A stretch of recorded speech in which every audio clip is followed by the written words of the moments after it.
Welcome, everybody. We are so happy to have all of you with us tonight.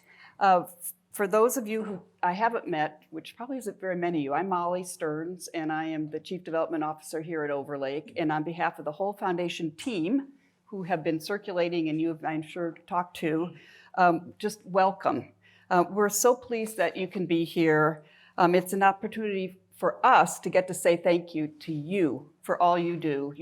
You are in the room, you are with our individual donors, our corporate sponsors. Together, you help support Overlake and help make us be able to do the things that we do for the community. So without you, we couldn't do it, and we don't get that many opportunities to thank you in person. So again, we're just pleased that you could be here. One of the things that I love most about Overlake is that there's a sense of community here that's shared by everyone who is involved on behalf of our patients. And we count all of us, whether we're non-clinical or clinical, as caregivers. And you as donors are a group of our caregivers as well. You make all the difference. You're part of the Overlake family, and we want you to know that. It means a great deal and always has. There are 23 people in here, or family units. You might be with a spouse, or you may be here without your spouse, who have supported Overlake for over 20 years. There are actually two couples or representatives of couples in this room who have made their first gifts 30 years ago. And I want to call them out. Michael and Peggy Swisstack, I know you're out there. I saw you earlier.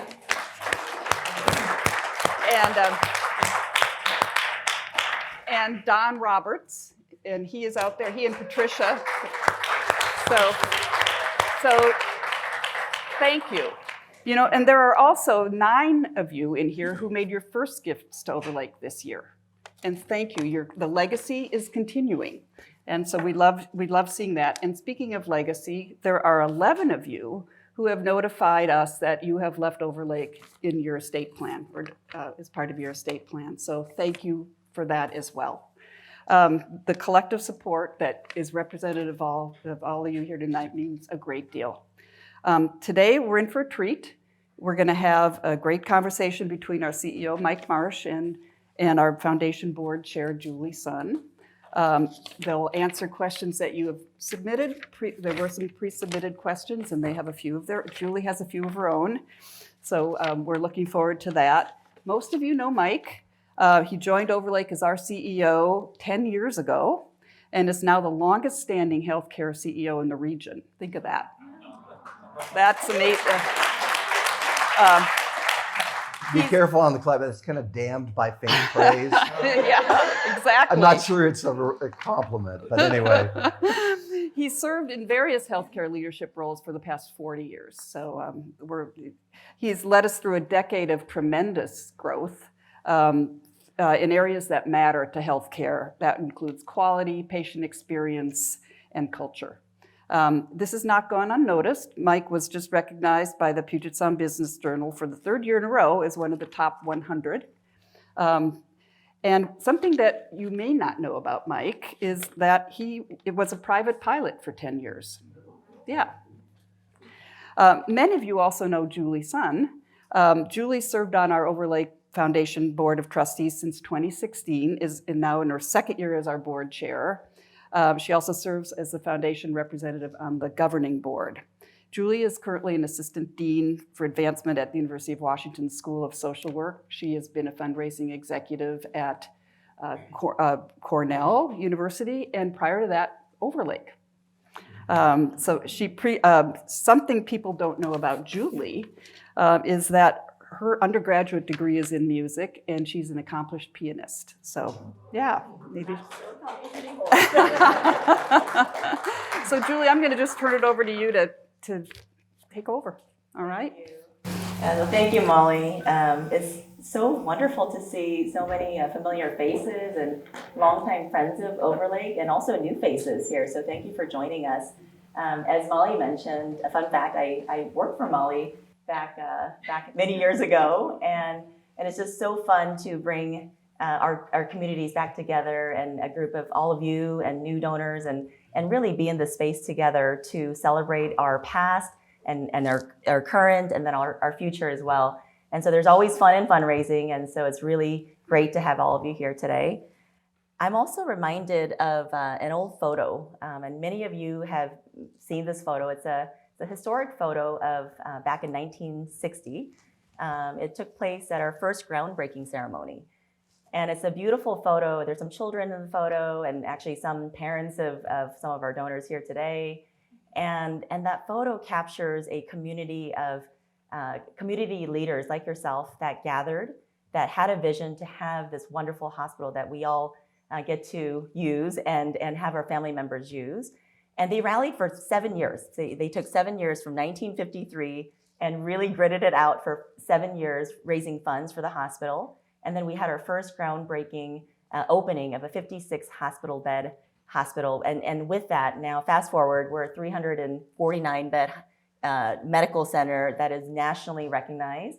And we've won so many awards, and we continue to serve over 500,000 patient visits annually. And as I think about our 63-year history, I think there's one thing that's, as Molly mentioned, it's been our common thread. And it's really the values that we have and this community that we serve. And so thinking about what is that secret sauce to our culture.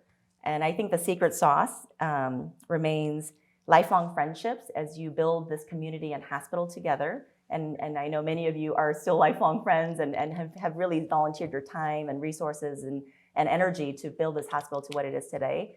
Looking at rallying around a mission and a culture that is encouraging and a culture that is inspirational in today's day when it's a bit tough.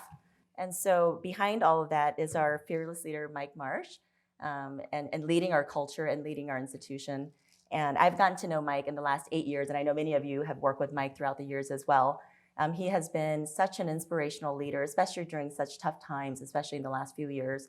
And yet today we're just conversing about how Mike, he's got a very busy life and very busy role, but he stepped down, for a few hours and just checked in with a colleague that was going through a tough time.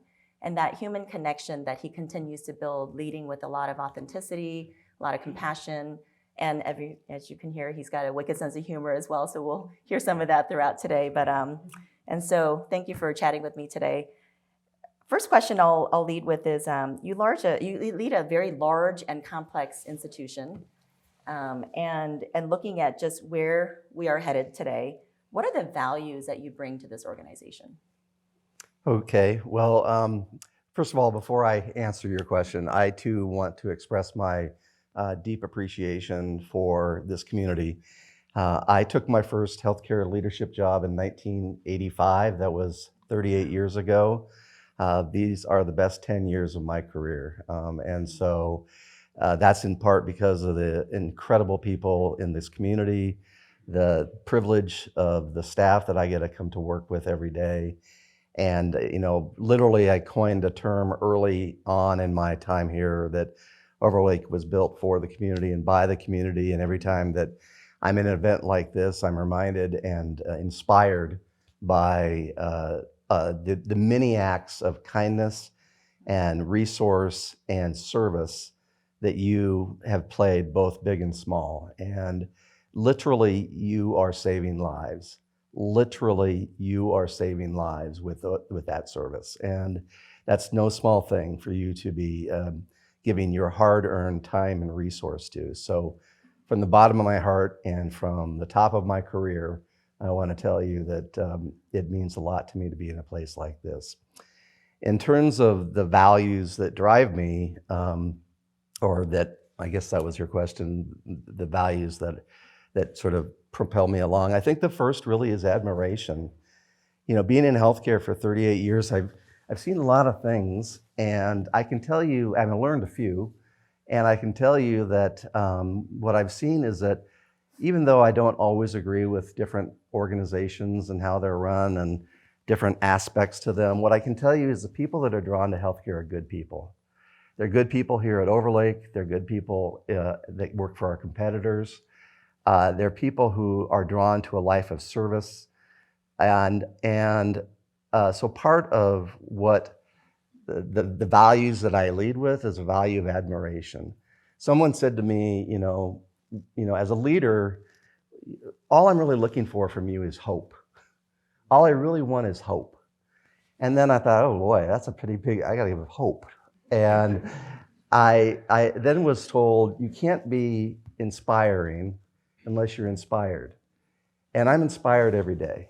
And so that's a big part of the values that I lead with is looking for that inspiration in the people that are around me, because it's not hard to find. And it helps to motivate my darkest moments and also the levity in the times of my day. But I do want to spend just a minute or two about this word culture. It's a word that isn't just, it's not a word we can't define here. Many of you have probably heard, well, culture, you know it when you feel it, but you can't really define it. I'm sure you've heard things like that. We can define it here.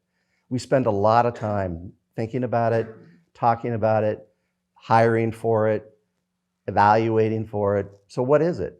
So it really boils down to our 5 values, 5 shared values, which are in a nice little moniker. And as our donors and our corporate sponsors, you should know what our values are.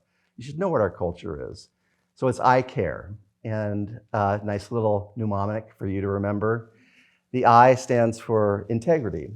And I'm going to give you the short version of this just so you have a sense of this. And this is part of the values of what drive me, because I tell every one of my new employees in new employee orientation, and I try to attend almost every new employee orientation. I don't always make it, but I try to. And I say, these are not the values that I'm going to hold you accountable to. These are the values I hope you hold me and my leadership team accountable to. And so that's why your question really relates to our values, because I try to hold myself to them. And someday I'm better than others. Well, integrity is our first value.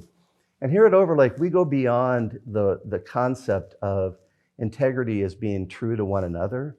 What we ask our employees to do is to be true to be true to themselves.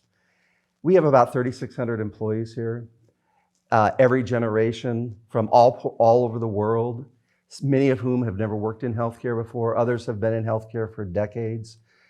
Different faith traditions, different ethnic traditions. This is an absolute gold mine of experience. And to the extent that that gold mine of 3,600 employees and 1,300 providers on our medical staff can be mined for their authenticity, for their sense of personal genius and their sense of personal commitment in order to make this place a better place of healing, is part of what we hope people think of when they think of the value of integrity. Not being just true to one another. Sure, that's a part of our value of integrity. But more than that, I want my employees to be true to themselves. And I want to be able to have our leadership give them the room and the opportunity to be true to themselves and let that voice be heard. Our second value is compassion. And here at Overlake, compassion is not a noun, it's a verb. Compassion is not about empathy. Part of it is, sure, you always want to, what I did today was empathetic, per se. But we think of compassion here at Overlake as actively seeking to relieve the suffering of someone else. That doesn't just mean those of you that are caregivers. That means people like me who are a support person, who might not just tell the person to walk across the parking lot to the building they should be in, but walks them there and helps them find their way there when they're nervous and maybe frail. That's an example of actively relieving suffering of others. Our third value is agility. Agility is a really important value in today's world, in today's healthcare world in particular. 38 years, it's never been static. It's never been static. And some of you, like Mike Swistak back there, you've been in healthcare, Joe Doucette, you know that there's always something. Nothing like the last 3 to 4 years. Nothing like it. And there will be nothing like it in the next 3 to 4 years. Healthcare is going through transformative change. And so our value of agility is not about doing things fast, it's about embracing change. It's about the idea that in order to be relevant into the future, we have to be constantly changing. We can't view change as something to be afraid of. We have to think about evolution. One little story. The Joint Commission is our surveyor for our triennial survey. And our last survey, the surveyor said to me, what I loved about surveying this facility was that this is one of the few places that I've ever been to where the staff runs towards the surveyors, not away from the surveyors. And what she was telling me was they wanted to tell me what we did right. And they also wanted to know what we could do better, what best practices are. Our next value is respect. And back to this pluralism in our staff, respect is all about curiosity, not about saying why my sameness should be defended, but why my differences with you should be understood. Curiosity is one of the hallmarks of leadership. Those people who have, when you become a senior leader, you go from being a really good problem solver. A lot of my career, I was a really good problem solver, to being a really good questioner. You have to know how to ask the right questions in order to get the most of your team. I'm no longer the player anymore. I'm the coach, and my team is the coach. And if you're a coach, you have to be curious about how to change up the game plan. And the last is actually my favorite one, which is engagement. And in this room, in my first 3 or 4 months here at Overlake 10 years or so ago, I had a physician say, Mike, I really like your orientation as values-based leadership, but tell me in one sentence what you would want the culture of Overlake to be. And I hadn't planned for that question, but I must have got it right because I said 10 years later, I'm still using it, which is that my dream is that every single person, this is my moonshot, every single person has the ability and who has the ability and the interest to make a difference, to make Overlake a better place. Isn't that what you expect? Imagine, coming to an organization, wouldn't you hope that those 3,600 people are not just punching a time clock? So what I tell them is my job and leadership's job is to give you the ability. I need to make it safe. I need to give you the tools. I need to give you the education. I need to give you the room. But what I tell the employees, and this is at a time at a historic staffing crisis, when I can't lose any employees, is I say, there's a bargain. Because what I want from you is the interest. I don't want clock punchers. I want people to make a difference. And that's the culture. People have an opportunity to make a difference. And I think a lot of our staff really value that. It's a moonshot. A lot of people look at me and it's like, I just wanted a job. This sounds like a lot of work. But those are the things that drive me in terms of when I think about, am I being my true self? Am I being curious and respectful? Am I open to change? Those are the values that drive me, and those are the values that we're perpetrating in the organization, and that represents our culture. I think that's a really nice summary of our culture, and we all feel it when we walk through the halls, or as a patient of Overlake, we feel that culture. Transitioning to, as everyone knows here, that we have gone through some financial challenges, and hospitals have not been immune to those financial challenges. And in fact, across the country, it's been a national trend of hospitals having some distress. And so, but in spite of all of that, we still remain top decile for quality and safety and patient experience and employee engagement. So could you speak a little bit about that? Yeah, so I promised a number of you in the lobby that I wasn't going to talk about the macroeconomics of healthcare. And for those of you that are board members, you're probably thanking your lucky stars because you're sick of it. But I do want to say briefly, healthcare is still really going through convulsive financial turbulence. I'm not sure all those words go together, but it's that bad. Last year, hospitals in the state lost on an operating basis $1.3 billion. This year, it's probably going to be about $800 million of a loss. So it's improved. Frankly, the wage inflation is really slowing the progression of the recovery for healthcare. We've had to make, I'll talk about this in a minute, I think, because I'm sure you'll have a staffing question about out-of-cycle increases. So we're not out of the woods. We're not out of the woods. I would say most of the health systems are improving. I would say most of the health systems are not improving as fast as maybe their plans would have hoped. And that would be true for Overlake, although I will also speak to some things I'm proud of, which includes some of our financial recovery. But in terms of, there's a lot of things. So in that way, we're the same as everybody else. There's nobody, especially on the West Coast, especially in Washington. That's a whole nother lecture series. Why is Washington? Why in the Northwest? But we won't take you there. But what I will say is that we're not different. Every hospital in the state is struggling. And so, interestingly enough, the larger hospitals seem to be struggling some of the most. But where we are different is in what Julie spoke to. So at a time of the pandemic, by the way, did you know that we were the third hospital in the nation to start seeing COVID patients? So we were on the front line from the very, very beginning. Everett was number 1, Evergreen was number 2. Actually, it's questionable as to whether Evergreen was number 2 or we were number 2. This is not a bragging right you typically go for.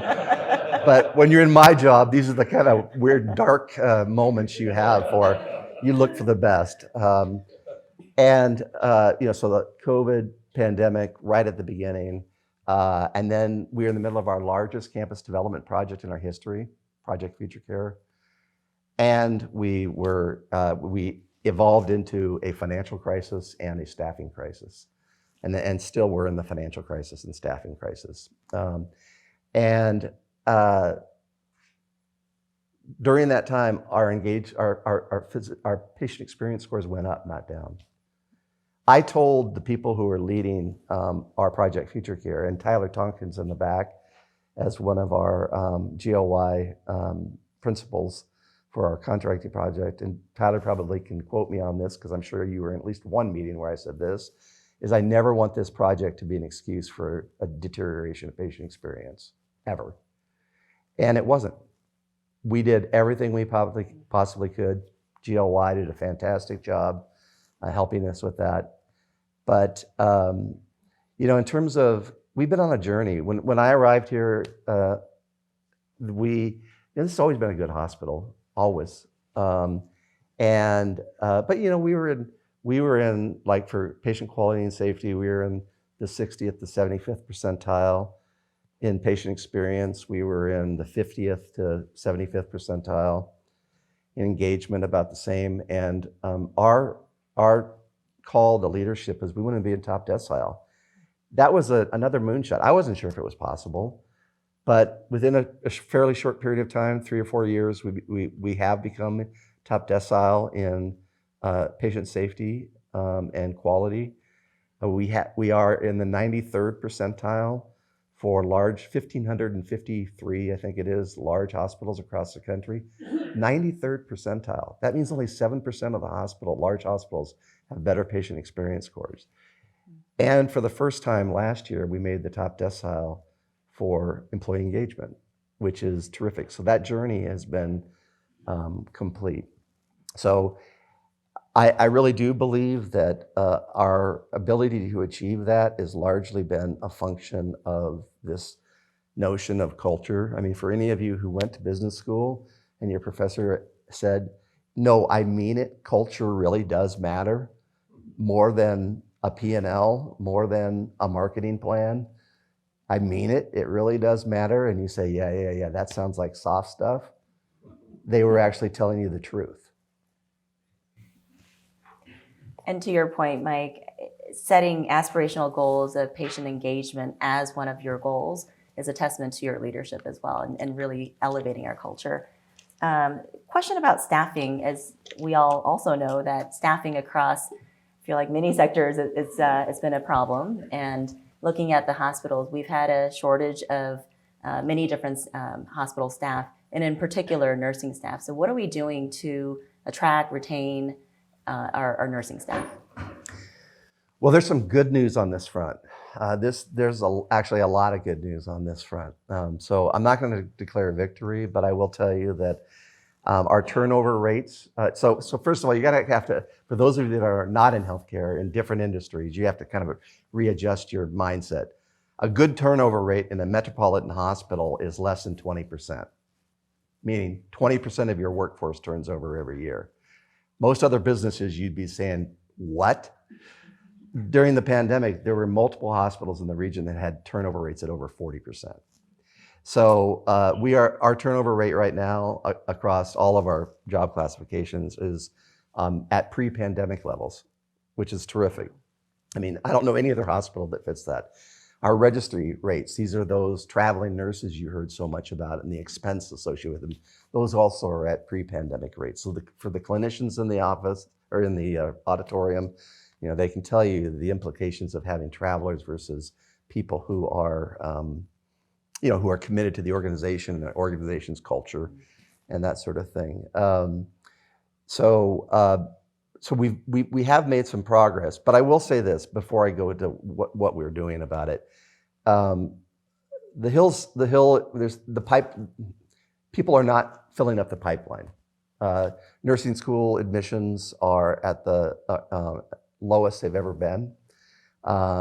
The forecast for the deficit of nurses by the end of this decade is 400,000 nurses as a deficit in this country.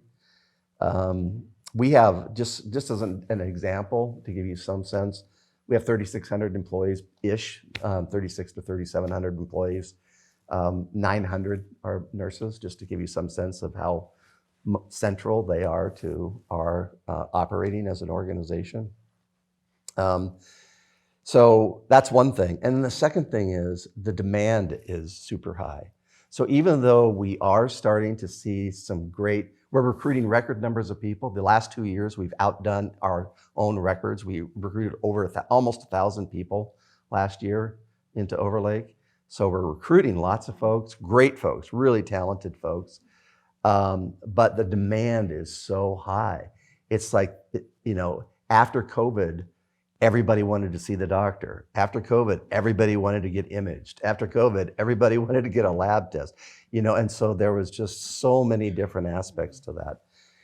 Relative to what we're doing, it's a lot of the same, I think, for folks. A lot of focus on mental health. We have made large investments in I'll call it I'm not sure, I wish one of our HR people were here, but it's a concierge program for people who are looking to manage psychosocial issues in their life, like maybe an elderly parent is looking for a place to be housed, or maybe a younger parent is looking for a place for their childcare. We've increased our level of our employee assistance benefits to our employees and matched our employees with with individuals, maybe ethnic likeness, age likeness, that sort of thing that allows them to be more comfortable. Flexible work hours.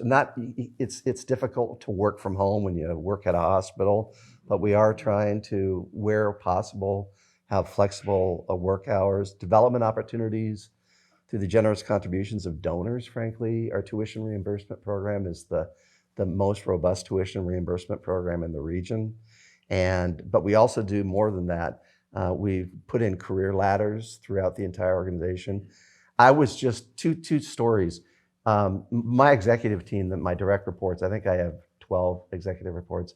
I'm pretty sure Jen, who is our chief compliance officer, is the only, and Molly, is the only two people that were not promoted from within. Everybody else on our executive team. And when I was in a meeting of new leaders last week who have their managers, supervisors, directors, I would say 2/3 of them are promoted from within. So we do create career ladders and give opportunities to stay and perpetuate that culture. And then, we did do out-of-cycle pay increases, especially for the nurses and clinical staff. I would say, we're going into nursing union negotiations in the first quarter of calendar year 24. Those are always challenging times. The union activity is also probably never been as high as I've seen it. But I think we're really well positioned given our culture and also some of our out-of-state called pay increases that we gave. But then wrapping the whole thing is culture. And so I want to just to finish this question.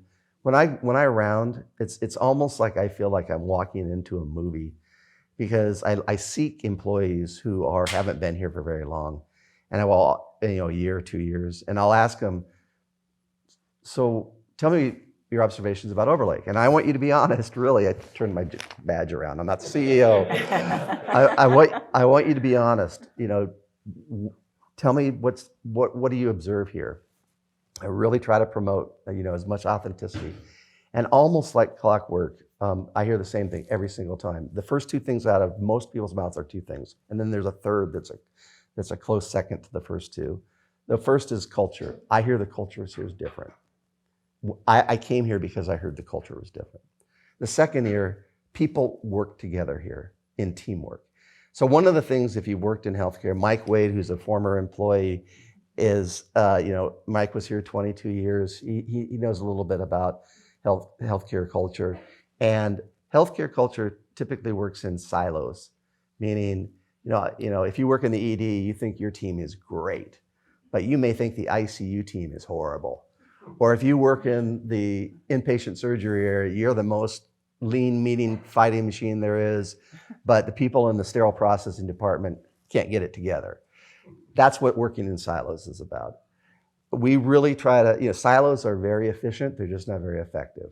And so teamwork is the opposite of silos.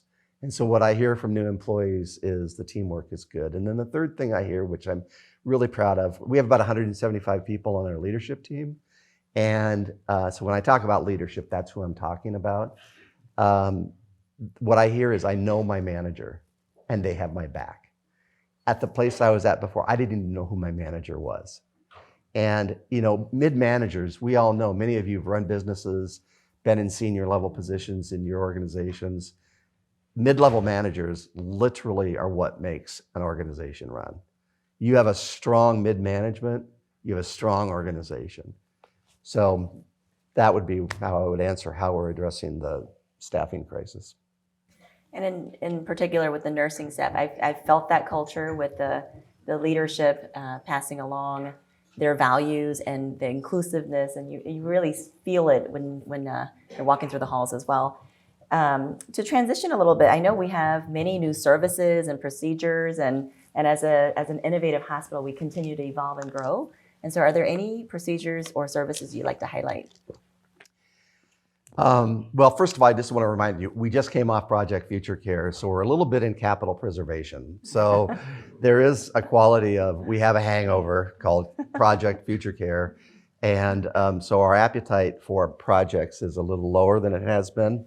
And frankly, some of the projects have been a function of you, our donors. We put in a new cath lab this year that helps support our complex coronary therapeutic programs as well as our interventional cardiology. We are now the most, comprehensive orthopedic robotic program in the state, meaning there's not a robot brand that we don't own.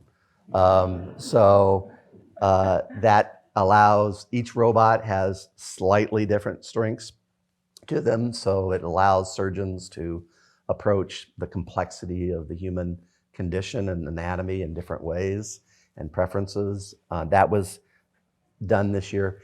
We put in the East Side's first EMU, which is not a big bird. It's a epilepsy monitoring unit. And so you basically take individuals who are suspected of who've had a seizure, who are suspected of having epilepsy, and monitor them in an inpatient environment. We just hired our first epileptologist, who I'm actually meeting with on Friday for the first time, and as a meet and greet. Our clinics continue to grow. When I got here 10 years ago, we had about between 50 and 60 advanced practice providers and physicians who were employed by our clinics. When we conclude this calendar year, we'll be at around over 300. We still have an independent and Kaiser work medical staff as well. So we're not fully employed like, a hospital like Virginia Mason would be an example of a hospital that all of their employees are employed by Virginia Mason, now Common Spirit. The other thing I would say is with our growth, we have added our complex coronary therapeutics. We've added 2 physicians for that. We've added dermatology, which is a desperate need in the community. And then we now employ our OBGYN groups. So both of the big OBGYN groups. You might have thought all these years that Overlake OBGYN was part of Overlake. Not so much. Overlake OBGYN was a completely separate organization, and now they're part of us and will be on our platform.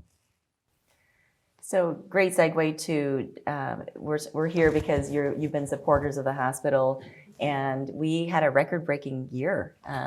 In 2023, fiscal year 2023, $16 million raised, thanks to all your generosity and your gifts that you've sent along to the hospital that has funded nursing training programs to new robots and other service lines.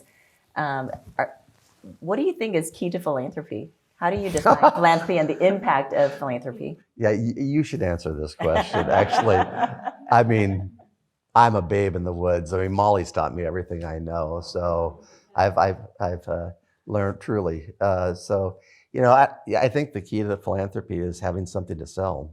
I think it's being accessible, authentic. You named some good examples. I did along the way. I mean, our cath lab was fully funded. Was it fully funded? Our new cath lab was fully funded by philanthropy. Our tuition reimbursement program is almost essentially funded. We've been doing a lot of employee recognition. People don't do things like holiday meals anymore in hospitals and things like that. And donor truck events, or not donor truck, food truck events. We're doing those things in part because we've had donors step up and say, I want to do something for the employees. In today's day and age, with the economics of things, the unrestricted gifts have helped out. We had probably, and we have our CFO with us, and so don't correct me in front of all these people. But we directionally, I'll say, and I'm certain of this statement, that the first quarter of calendar year 23, we had among the best quarters of any health system in the state. And that was in part because of all the amount of unrestricted gifts that we got from our donors. So if you're not thinking you're making a difference, or if you think it's just about bricks and mortar, I mean, it's really right now, it's about ensuring, it almost does go back to the 1960, where people saying, you can't have a world-class community without a world-class healthcare system. You just can't. This is a world-class community, and this is a world-class healthcare system. They go hand in hand. By the way, I was not in that 1960 photo. I was born in 1962, so it's impossible for me to have been in that 1960 photo. We do have members here, I think, with their parents were in the photo as well. And this is, I am a mom of 2 girls, and thinking about all the proud moments that I have with my own children, you're the leader of our pack here. And so could you share some highlights? Not all, because that's the loaded question that everyone hears, right? And we only have about 5 more minutes left. But could you share some highlights of what you're most proud of with your staff? 2 things. I mean, the first I've already talked about at length, but it should not be underestimated. I mean, it is a huge thing to lose $100 million and perform at the 93rd percentile in patient experience in a historic staffing crisis.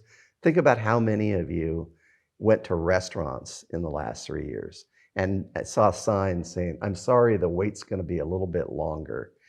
And because it just didn't have but they didn't have the people to afford it.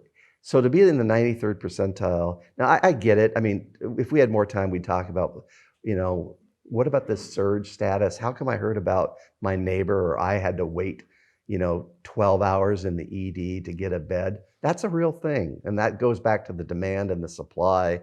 and what I was talking about earlier. But our performance in safety, quality, experience, and engagement at a time of losses, to be totally transparent, my executive team and I, we probably could have mitigated our losses to a smaller extent had we violated the fidelity that we have to those 4 things.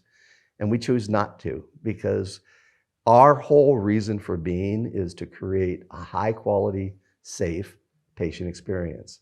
That's it. Simple as that. Now, we also have to keep the lights on. By the way, just a fun fact you can take home with you. To keep the lights on here is about $2.1 million a day. So every single day we spend $2.1 million just to keep the lights on. I don't mean the electrical bill, by the way. I mean just, our cost base. And so it gives you some sense of the lift that's required. But the second thing is we're very talented, but not very creative. And so we dubbed our performance improvement activity last year Sustainability 1, and this year we dubbed it Sustainability 2. And so last year, as an example, I won't name names, but last year, because of Sustainability 1, we brought about $48 million back into the organization.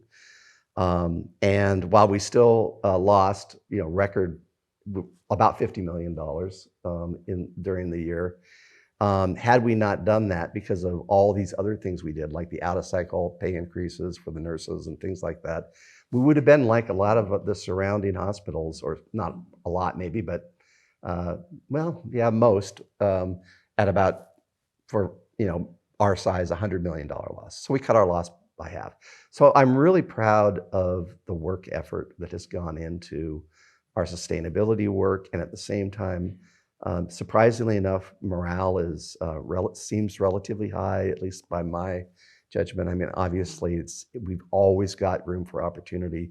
We're never going to declare victory, but we're proud of what we've accomplished. I am so proud, if you can't tell, of this team. I mean, like I said, I can't believe that I'm like almost 4 decades into a career. And that just makes me feel really old, but it also makes me feel like I should say something wise. And, I can tell you that really, I've never worked with a better leadership team than these 175 people that I work with today. And that's what makes this place go. I wish we had more time, but I see Molly stepping up there. But do you have any final parting thoughts before we wrap up? No, just, again, thank you, Molly and Julie, for, being willing to do this. And thanks to all of you. What I said in my opening remarks, I've seen in real time. And I just hope you've gotten something out of tonight, and hope you have a wonderful holiday with your families and get some time to rejuvenate and take care of yourself. And I also want to say thank you, Mike, for your amazing leadership, and thank everyone in this room. I know we have new friends and old friends and many long-term relationships that will happen moving forward in the future. And I'm sure everyone's watching the Huskies, and with that same Pac-12 championship enthusiasm, I'd love to give a big round of applause to everyone.